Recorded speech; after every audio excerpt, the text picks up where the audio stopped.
Bienvenidos al curso de Medicina de la Fertilidad. Hoy vamos a analizar el tema de las disfunciones ovulatorias.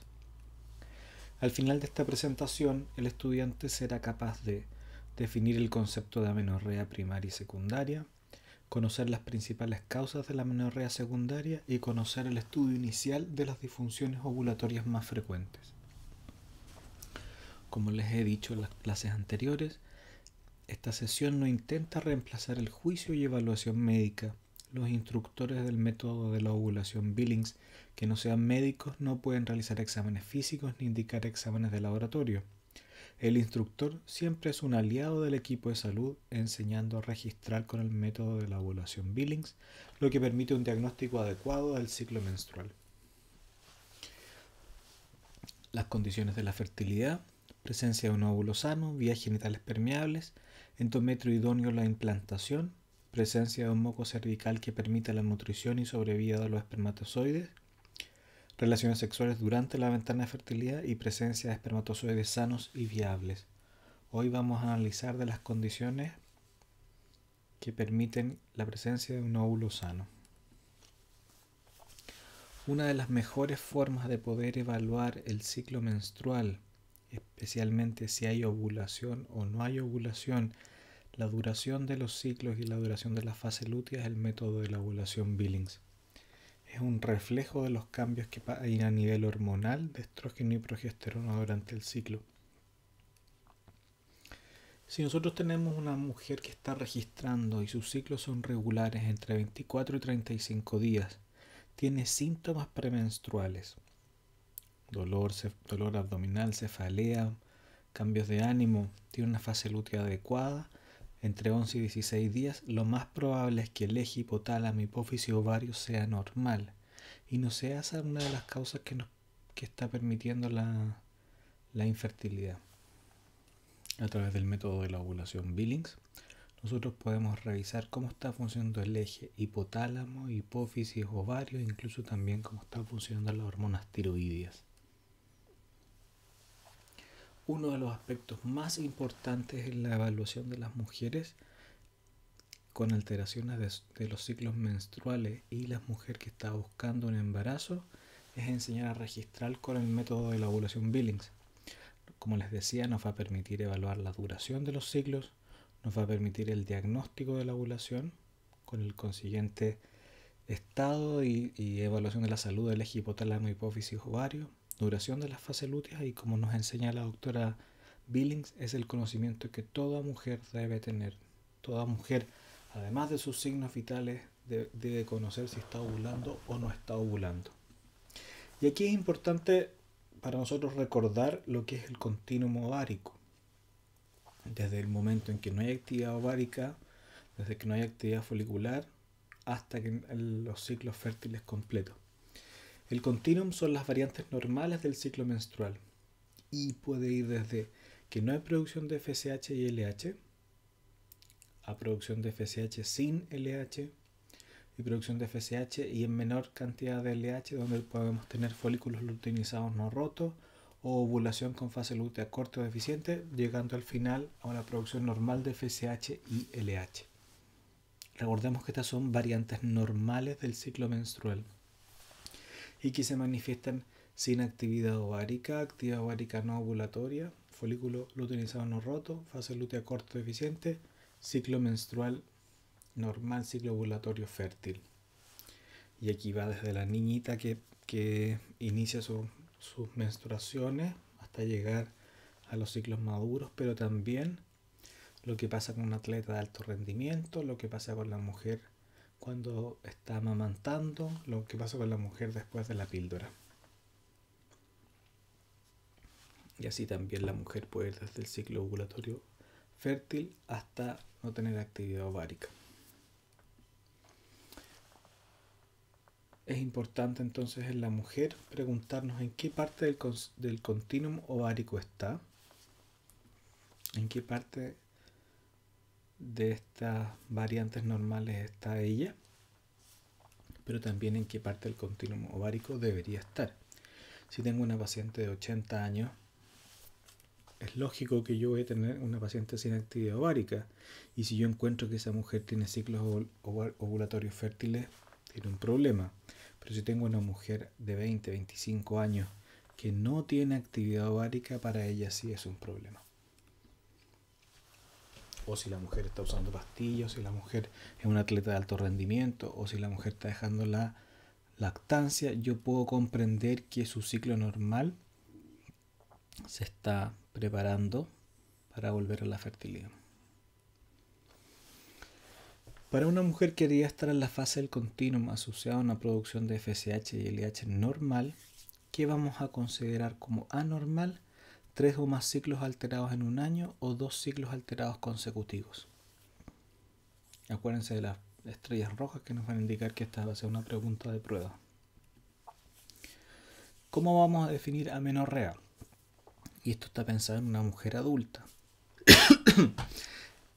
Es la ausencia de menstruación por 90 días o más. Esto está definido para una mujer de más de 18 años. Nosotros vimos en la primera clase que el concepto de amenorrea y oligomenorrea va a depender de la edad de la mujer. Si es una niña o un adolescente tenemos valores distintos.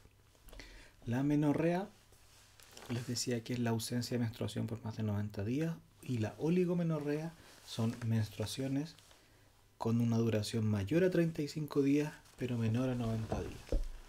La podemos clasificar en amenorrea primaria, es decir, nunca ha tenido una menstruación, o amenorrea secundaria si ha tenido menstruaciones. Nosotros vamos a conversar esta clase acerca de las amenorreas secundarias. Si nosotros tenemos una persona con una amenorrea primaria, y eso se define como si no ha tenido la primera menstruación, la menarquia, después de los 13 años, si es que la niña no tiene desarrollo de caracteres sexuales secundarios, o después de los 15 años en aquellas niñas con algún desarrollo de los caracteres sexuales secundarios, desarrollo de las mamas o vello púbico. Esas niñas necesitan evaluación por un ginecólogo endocrinólogo o por un endocrinólogo infantil o un endocrinólogo adulto, dependiendo de la edad de la mujer. Pero ahí las causas son completamente distintas y ahí una de las, por supuesto que van a ser mujeres infértiles, pero hay que estudiar muy bien la causa porque pueden haber problemas genéticos en una importante proporción de esas mujeres. Cuando hablamos de los desórdenes de la ovulación tenemos muchas causas. Algunas están resumidas aquí. Disfunción primaria del hipotálamo y la hipófisis, otras alteraciones. Ven ustedes la cantidad de patologías o el uso de medicamentos. Pero fundamentalmente cuando estamos hablando de amenorrea secundaria, la causa número 1 es el embarazo. La principal causa de amenorrea secundaria es la mujer que está embarazada. Y dentro de las mujeres que no están embarazadas, un 35% tiene problemas en el hipotálamo, 17% problemas en la hipófisis, un 40% problemas en los ovarios, 7% de causas uterinas, 1% otras causas. Entonces, cuando nosotros vamos a empezar a estudiar a la mujer con amenorrea, la primera prueba que tenemos que hacer, el primer test de laboratorio, es la hormona del embarazo, que se llama beta-HCG. Ciertamente lo primero que tenemos que hacer con una mujer que vamos a estudiar por amenorrea es la historia y el examen físico. Pero dentro del laboratorio, lo primero que hay que hacer descartando es la posibilidad de que la mujer esté embarazada. Cuando analizamos en detalle cuáles son las causas de las amenorreas secundarias descartado el embarazo, vemos que casi todas las causas de amenorreas hipotalámicas son debidas a lo que se llama la amenorrea hipotalámica funcional, que es una parte del continuum ovárico asociado a un estrés, a un desbalance energético. Fundamentalmente estamos pensando en las atletas de alto rendimiento, pero vamos a analizar en detalle que pueden haber otras mujeres que sin ser atletas de alto rendimiento, que no hagan ejercicio extenuante, podrían tener esta enfermedad, o esta condición más que una enfermedad. De problemas de la hipófisis, gran parte de los problemas de la hipófisis son debidos a un exceso de la hormona prolactina, que va a producir una alteración de las reglas. de las pacientes que tienen una disfunción ovárica, es decir, el 40% de las amenorreas, gran parte de esas mujeres, 30% de las mujeres con amenorrea secundaria, son debido a ovario poliquístico, un 10% a insuficiencia ovárica primaria, lo que se denominaba antes menopausia prematura, alteraciones en el útero, y aquí estamos pensando en adherencias intrauterinas, y lo vamos a conversar, que es el síndrome de Asherman, un 7%, y otras causas más raras, hiperplasia suprarrenal congénita, tumores ováricos de adrenales, hipotiroidismo, 1%.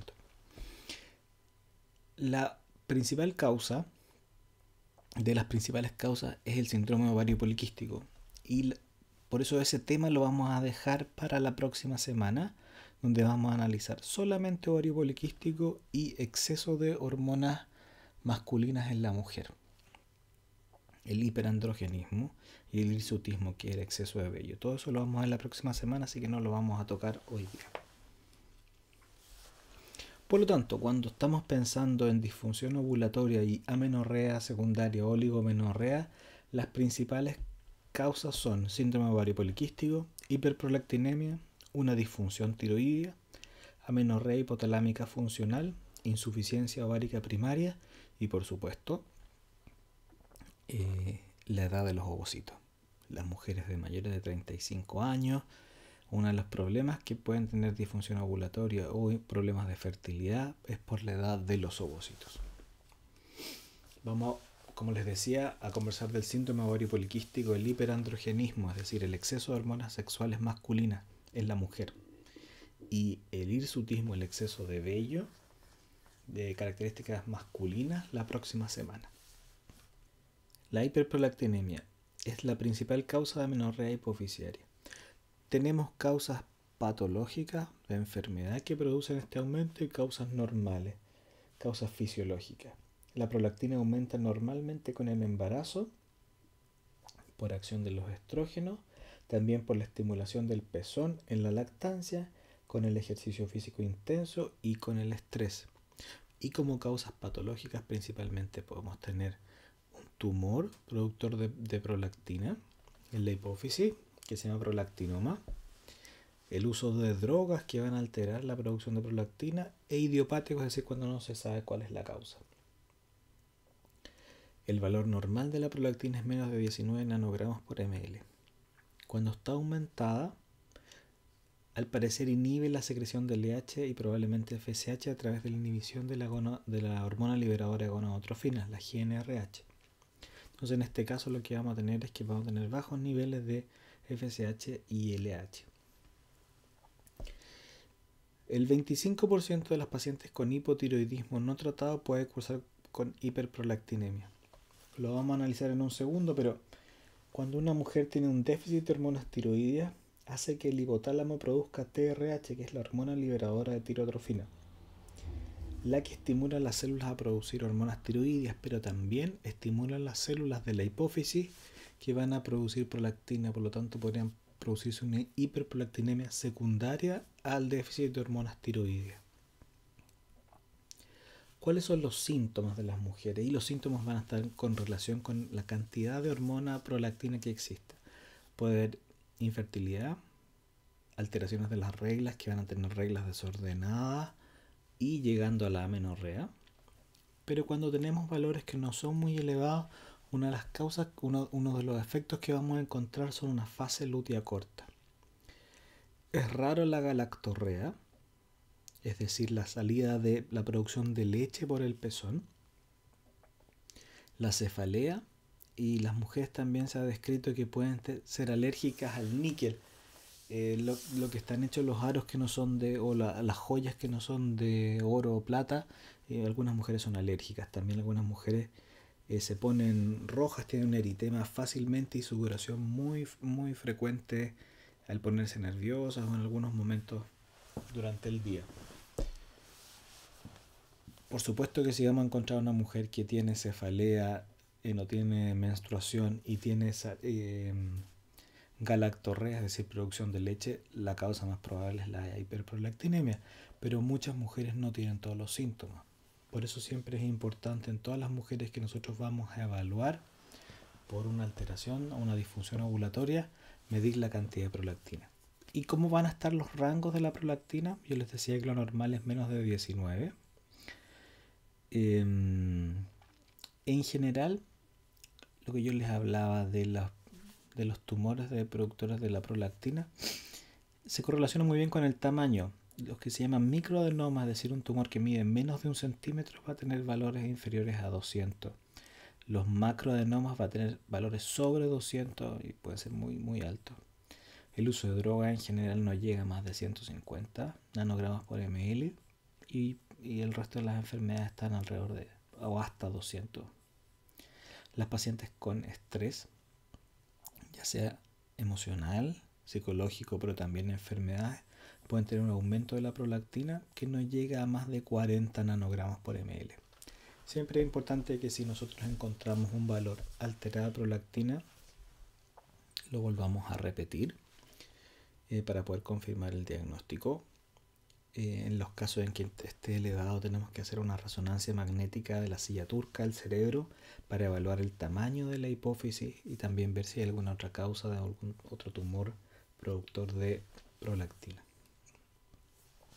En cuanto a las drogas que causan hiperprolactinemia, fundamentalmente antipsicóticos, ¿ya? Algunos tipos de antidepresivos tricíclicos. Los antidepresivos más comúnmente usados no producen un exceso de la prolactina. Sí, dos medicamentos que están disponibles en Chile, no sé cómo serán en sus países, que es la metoclopramida y la domperidona, que se usan para el dolor abdominal, como antiemético y también para el síndrome de intestino irritable, para el colon irritable, también pueden producir un exceso de prolactina.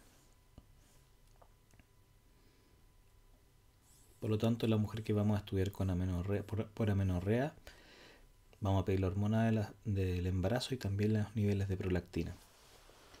Es importante que la mujer, antes de tomarse la prolactina, esté unos 30 minutos en reposo, no esté estresada, no venga corriendo a tomarse los exámenes. Y en mujeres en que sale alterado, que son muy nerviosas, uno puede hacer lo que se llama el pool de prolactina, en que se toman varias muestras de prolactina y después se unen para poder ver, y se hace un promedio para ver el valor normal. Vamos a conversar ahora sobre las disfunciones tiroideas, y aquí la disfunción tiroidea puede producir una alteración de la menstruación, ya sea el exceso de hormonas tiroideas, que se llama hipertiroidismo, o la disminución de las hormonas tiroideas, que se llama hipotiroidismo. En el hipotiroidismo es frecuente la alteración de las menstruaciones. En el hipotiroidismo moderado, un 10% de las mujeres tienen alteraciones de sus menstruaciones. El hipotiroidismo severo está un 35%. No todas son amenorrea, no todas son oligomenorrea, algunas son aumento de los flujos rojos, menstruaciones más abundantes. Y también es frecuente, no tanto en el hipertiroidismo, es decir, el exceso de hormonas tiroides, que se alteren las menstruaciones. El hipotálamo produce una hormona que se llama TRH, hormona liberadora de tirotrofina, que estimula la hipófisis, que produce TSH, hormona liberadora de hormonas tiroideas, y la tiroides va a producir las hormonas T3 y T4, las hormonas tiroideas en el fondo. Por lo tanto, si hay un problema en la tiroides que disminuye las hormonas tiroides, es decir, el hipotiroidismo, una de las formas como yo me voy a dar cuenta es medir la TSH, porque va a aumentar. Pero si la tiroides tiene un problema y produce un exceso de hormonas tiroideas, va a frenar la producción de TSH, y también eso me va a ayudar en el diagnóstico del hipertiroidismo. Por lo tanto, para poder evaluar a las pacientes y hacer un screening, un tamizaje de enfermedades tiroideas, yo puedo medir la TSH, que va a estar alterada tanto en el hipotiroidismo como en el hipertiroidismo. La TSH va a estar elevada en el hipotiroidismo y baja en el hipertiroidismo. Es decir, si tengo muchas hormonas tiroideas, es decir, hipertiroidismo, lo que voy a tener es que estas hormonas van a activar a la hipófisis, y va a hacer que produzca menos TSH. Pero si tengo un problema que se llama hipotiroidismo, es decir, menos hormonas tiroideas, la hipófisis va a compensar aumentando la TSH. Esto ocurre en el 90% de las personas. En el resto de las personas que es por un problema del hipotálamo en la hipófisis, no va a haber este aumento de la TSH. Pero en general la TSH es muy buena para el diagnóstico. ¿Cuáles son los síntomas del hipotiroidismo? Cabello seco, quebradizo, pérdida del cabello en la cola de la ceja, hinchazón de la cara, aumento de la tiroides que se llama bocio, ritmo cardíaco lento, depresión, dolores musculares, fatiga, intolerancia al frío, uñas quebradizas, falta de memoria, periodos menstruales abundantes o amenorrea o oligomenorrea, piel seca, artritis, infertilidad, aumento de peso, estreñimiento. Va a depender del grado de hipotiroidismo si vamos a encontrar estos síntomas o algunos de ellos. En general, no siempre se encuentra el cuadro clínico completo. Y hoy día, como tenemos exámenes y podemos evaluar muy temprano, es difícil llegar a los síntomas completos de este cuadro. Es muy fácil medir la hormona que se llama TSH. En el hipertiroidismo, al contrario, tenemos pérdida de peso, hiperactividad, ansiedad, temblores, bozo, taquicardia, bocio, este aumento de la tiroides, irritabilidad, sudor y calores, cabello frágil. La causa más frecuente del hipertiroidismo es una enfermedad inmunológica que se llama enfermedad de Basedow-Graves, y ahí se caracteriza por el aumento de la tiroides, el bocio y ojos saltones, o que se llama exoftalmo, donde sale un poco el ojo de la órbita. De nuevo, si tengo una paciente que tiene esta enfermedad, es muy evidente el diagnóstico. Generalmente podemos diagnosticarlo antes que esto, lo mismo el hipertiroidismo que el hipotiroidismo. Aquí tengo una paciente con un bocio, aquí es evidente el tratamiento, pero nosotros si vamos a estudiar a las pacientes con infertilidad y que tienen una alteración de la menstruación, vamos a medir hormona del embarazo, prolactina y TSH. ¿Para qué? Para evaluar la tiroides. Y ya vimos que la TSH me podía ayudar tanto para el hipertiroidismo como el hipotiroidismo.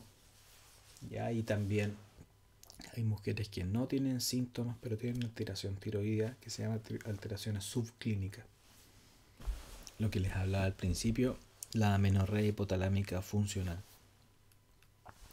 Es una de las causas más comunes de amenorrea secundaria. Ya vimos que un 35% de las mujeres con amenorrea secundaria puede tenerla. Aquí hay una alteración de los pulsos de la GnRH que excluye una enfermedad de base. Es parte del continuum ovárico y es parte del continuum ovárico frente al estrés del ejercicio, al estrés del desbalance energético. Nuestro cuerpo está diseñado para que en caso de estrés, en caso de falta de alimento, y estrés no solamente físico, sino que también emocional o secundario a una enfermedad grave, el sistema bloquea a través del bloqueo de la GnRH, de los pulsos de la GnRH, la fertilidad como un mecanismo de defensa. Entonces aquí en la amenorrea hipotalámica funcional vamos a tener disminución de las gonadotrofinas y disminución del estrógeno. Aquí vamos a hacer un pequeño paréntesis porque es importante que estas mujeres que tienen amenorrea hipotalámica funcional van a tener disminución de estrógeno.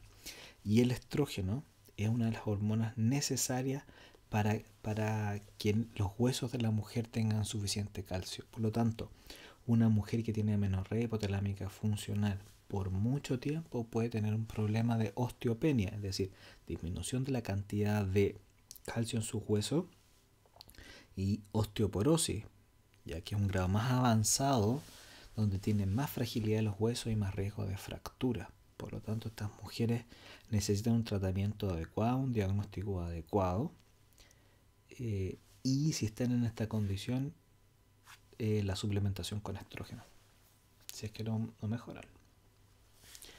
¿Por qué se debe? Bueno, alteraciones de la ingesta, anorexia nerviosa, bulimia, estrés físico importante, estrés físico no solamente debido a un problema psicológico o del medio ambiente, sino que también alguna enfermedad crónica que pueda producir un estrés importante, un infarto, una quemadura severa, el ejercicio físico excesivo, una mujer que está bajo el 10% del peso ideal, solamente 10% bajo el peso ideal y hace ejercicio excesivo, se empieza a producir amenorrea.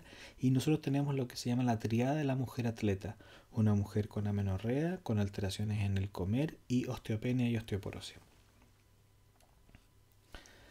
Pero también tenemos mujeres con déficit nutricionales.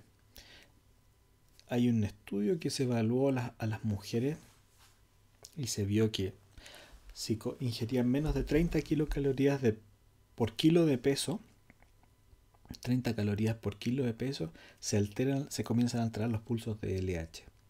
Y podemos tener mujeres con peso normal o levemente disminuido que hacen una dieta con excesiva restricción de grasa o que ellas tienen un bajo porcentaje de grasa corporal, que también se podría producir una amenorrea hipotalámica funcional. Mujeres que no hacen ejercicio tan extremo. Y también enfermedades que producen un déficit de la absorción de nutrientes, como la enfermedad celíaca, también podrían tener una amenorrea hipotalámica funcional. Lo mismo mujeres con estrés y mujeres con estrés psicológico y físico debido a una enfermedad crónica. Y aquí también es importante una de las cosas que hablamos hace algunas clases, que la infertilidad es una enfermedad que produce mucho dolor y mucho estrés, por lo tanto también podría ser causa de o contribuir a una alteración de las reglas del mismo estrés debido a la infertilidad. ¿Qué nos va a ayudar aquí? Los niveles de FSH y estradiol para poder estudiar a estas pacientes. Entonces ya tenemos hormona del embarazo, prolactina, TSH, FSH y estradiol para todas las mujeres con alteraciones de las reglas. Porque hay alteraciones que son muy sutiles, por lo tanto siempre hay que pedir estos exámenes en la evaluación. Por último tenemos la insuficiencia ovárica primaria. La insuficiencia ovárica primaria es la falla primaria del ovario, es la falla del mismo ovario para producir la ovulación, que ocurre en mujeres antes de los 40 años y que tienen un cariograma normal, es decir, que el número de cromosomas en ella es normal. Porque hay algunas enfermedades como el síndrome de Turner, cuando faltaba uno de los cromosomas X, en que es normal que la cantidad de ovocitos sea menor y se produzca la menopausia antes. Antes se denominaba menopausia prematura porque son síntomas similares a los asociados a la menopausia normal: alteración de las reglas, amenorrea, bochornos, sequedad vaginal. Y aquí la causa puede ser porque no hay folículos, porque la mujer traía folículos en menor cantidad, había un menor pool de folículos al inicio de la vida intrauterina, o porque se produjo alguna alteración, ya sea inmunológica, anticuerpos anti el ovario, anti los folículos, o tóxicos que produjeron una disminución de los ovarios. O alguien también me había preguntado al principio qué pasa si se saca uno de los ovarios por un cáncer o por una cirugía, o en una cirugía se saca un trozo del ovario, también disminuye la cantidad de folículos. O una disfunción folicular, es decir, hay folículos en el ovario pero una alteración impide su normal funcionamiento, y ahí puede ser mutaciones del receptor de LH o FSH, déficit enzimático, anticuerpos también contra el ovario. Prevalencia: alrededor de los 20 años, una en 10.000 mujeres. A los 30 años, una en 1000. A los 35 años ya una en 250. Y a los 40 años una en 100. ¿Qué diferencia? Porque ya no se llama menopausia prematura. Porque en estas mujeres el 50-75% de la función ovárica es errática. Es decir, la mujer cuando llega a la menopausia, 51 años promedio, nosotros sabemos que ya no le van a llegar más las menstruaciones. La mujer con insuficiencia ovárica prematura, o también falla ovárica prematura, puede ser que tenga regla algunos meses sí, otros meses no. De hecho, hasta un 5 o 10% puede lograr un embarazo luego del diagnóstico, aunque en general es muy raro que una mujer que tenga una falla ovárica prematura pueda lograr un embarazo. También este es un espectro de estados clínicos en la falla ovárica primaria, que puede ir desde una falla ovárica primaria oculta, donde solamente vamos a tener una reducción de la fertilidad con una FSH normal, reglas normales, o un estado que se llama, estos son distintos niveles, bioquímico en que tenemos una FSH aumentada con la fertilidad reducida, o la clásica que es FSH elevada, fertilidad reducida y reglas irregulares o ausentes. De hecho, nosotros lo conversamos en algunos momentos al principio.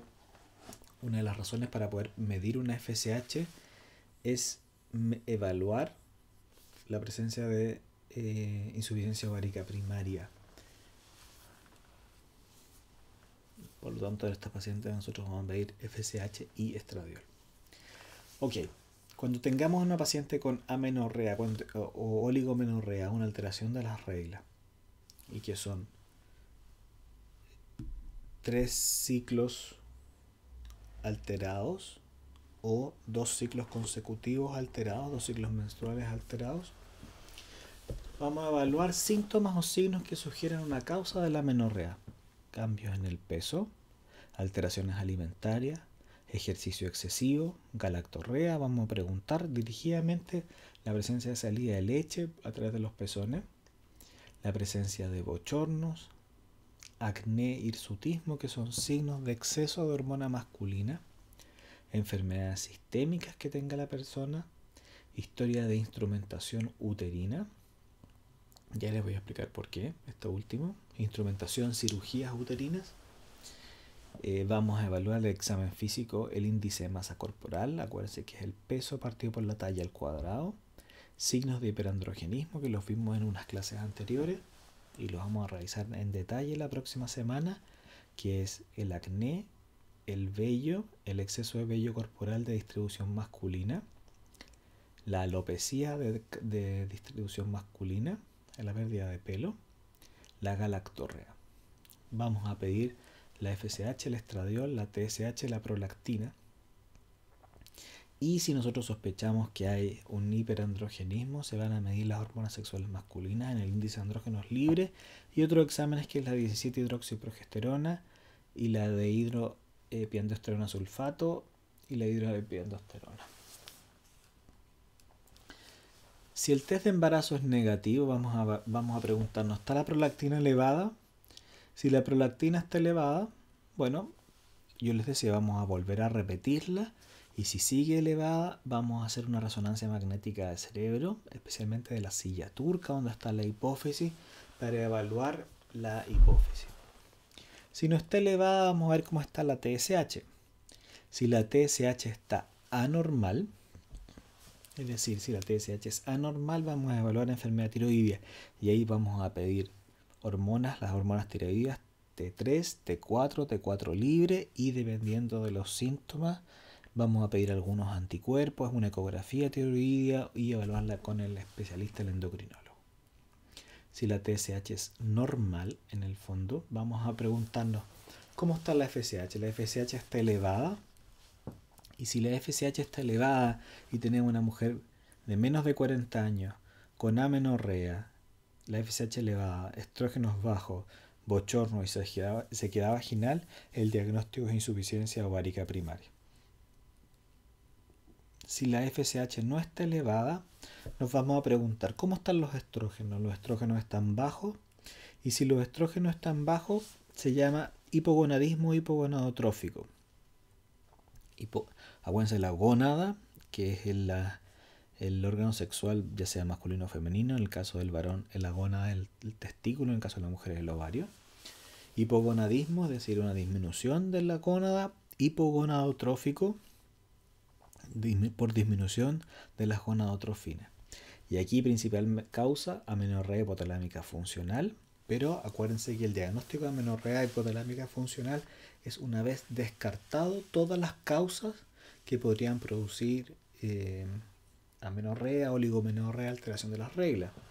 no por tener una mujer atleta que tenga alteración de las reglas, yo no tengo que estudiar el resto de las cosas, porque igual podría tener exceso de prolactina, podría tener alteración de las hormonas tiroideas o estar embarazada. Por eso, cuando hablamos de amenorrea hipotalámica funcional, es un diagnóstico de descarte, ¿ya? Porque también otra causa pueden ser enfermedades sistémicas o enfermedades del hipotálamo. Y aquí también, dependiendo de la sospecha, podemos hacer una resonancia magnética de cerebro, de hipotálamo, de hipófisis, para evaluar que no haya ninguna alteración. Si los estrógenos no están bajos, es decir, están normales o altos, nos vamos a preguntar, ¿hay hiperandrogenismo? Es decir, ¿hay exceso de hormonas sexuales masculinas? Y si hay hormonas sexuales masculinas, principal causa de síndrome ovario poliquístico. Pero también pueden haber unas hiperplasias suprarrenales, pueden haber una hiperplasia suprarrenal congénita, puede haber un tumor que produzca hormonas sexuales masculinas. Por lo tanto, hay que descartar algunas otras causas antes de decir que es síndrome ovario poliquístico, aunque es la causa más frecuente. Y si no hay hiperandrogenismo, lo que vamos a hacer es una prueba de progesterona, una prueba de estrógeno y progesterona, y eventualmente una histeroscopía. Se los voy a explicar. ¿Cuál es la prueba de progesterona? La prueba de progesterona es darle a la mujer durante 10 días progesterona. Si la mujer sangra, significa que la causa era una falla en la ovulación, porque no había progesterona y sí había estrógeno. Si la prueba de progesterona es negativa, significa que esa mujer no está produciendo estrógenos. Ok. Entonces lo que viene a continuación es una prueba de estrógeno y progesterona. Uno le da estrógenos durante un tiempo y luego le da progesterona. Si esa mujer no sangra, es decir, no tiene un sangrado después de dar estrógeno y progesterona, yo tengo que pensar que la causa es en el útero. Porque algo está pasando que pese a darle el estrógeno y progesterona, no crece la capa de endometrio. Y la causa de la causa uterina de amenorrea secundaria o de oligomenorrea o de disminución del flujo menstrual es el síndrome de Asherman. Esto se debe a una paciente que tuvo una hemorragia posparto, un sangrado importante después del parto, o tuvo una infección que hubo que hacer una cirugía que es un legrado o raspado uterino o curetaje, es sinónimo. Con una cucharilla se limpia el útero y a veces al limpiar muy importantemente hubo una paciente, como les decía, un sangrado importante o una infección, por dentro se produce adherencia, se pega una pared con otra y se pierde la cantidad de endometrio, ¿de acuerdo? Y por lo tanto disminuye o puede no tener reglas solamente porque no tiene endometrio o el útero está sellado. De nuevo, entonces esa mujer le vamos a dar progesterona, no va a sangrar. Le vamos a dar estrógeno para intentar que crezca el endometrio y después progesterona y no va a sangrar. Entonces en esa mujer lo que tenemos que hacer, estamos sospechando una causa uterina, es mirar con una cámara por dentro, con lo que se llama la histeroscopía, que lo habíamos conversado anteriormente. Como resumen, recuerden entonces que cuando estamos ante una disfunción ovulatoria, lejos las causas más importantes son estas 5 que tenemos aquí: síndrome ovario poliquístico, hiperprolactinemia, disfunción tiroidea, amenorrea hipotalámica funcional, insuficiencia ovárica primaria. Muchas de estas pacientes no tienen un cuadro clínico completo, florido, fácil de diagnosticar. Por lo tanto, en todas ellas tenemos que pedir exámenes de laboratorio.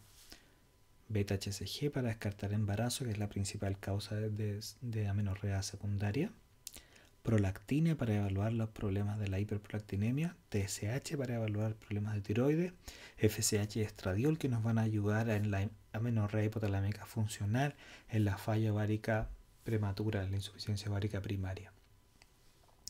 De nuevo, entonces, recuerden lo que vamos a conversar de la historia y el examen físico, y vamos a ver si la prolactina está elevada, si está la TSH normal, que estamos sospechando enfermedad tiroidea, si la FSH está elevada, asociada a otro signo de insuficiencia ovárica primaria, si la FSH está baja y los estrógenos están bajos, hipogonadismo hipogonadotrófico, si los FSH está normal o baja y los estrógenos están normales y la mujer tiene signos de hiperandrogenismo, exceso de hormonas masculinas, lo más probable es que sea el ovario poliquístico, y si no, vamos a hacer esta prueba de progesterona. Si esa prueba es negativa, vamos a hacer, negativa significa que la mujer no sangra. Si la prueba es negativa, vamos a hacer la prueba de estrógeno y progesterona, y si no vuelve a sangrar, vamos a sospechar una causa uterina. La próxima semana vamos a conversar sobre el síndrome ovario poliquístico y las causas de hirsutismo. Les pido que todas las preguntas las hagan a todo el curso, así todos vamos aprendiendo. Les voy a ir dejando más material para que puedan leer, pero es importante repasar las clases, contestar las preguntas y quedo atento a todas sus dudas y consultas. Que tengan una muy buena semana.